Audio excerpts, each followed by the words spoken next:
Today, I want to introduce you to the useful word kaeru, which you might frequently encounter when discussing topics related to transformations or modifications, whether it's switching a train line or changing your perspective. The word kaeru means to change or to alter. It's commonly used when you want to indicate that something is being modified, adapted, or substituted. This verb applies to a variety of contexts, such as changing plans, altering an environment, or adjusting one's way of thinking. Additionally, it can be used to describe switching something with another. The first kanji means change or transformation, and can also suggest something strange or unusual. In the word henko, it gives the idea of altering or modifying something.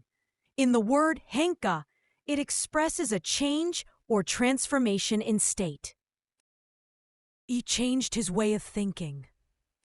彼は考え方を変えました。彼は考え方を変えました。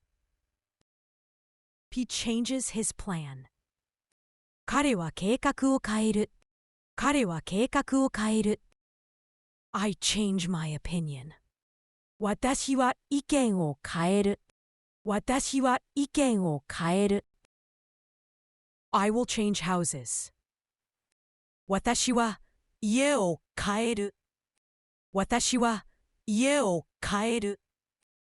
The most common synonym of the word 変える is 変更. While 変える is more about the act of changing, 変更 typically refers to a more formal modification or alteration, often used in official or structured contexts. The most common antonym of the word 変える is 維持. While 変える implies making a change or substitution, 維持 means to maintain or keep something in its current state without altering it.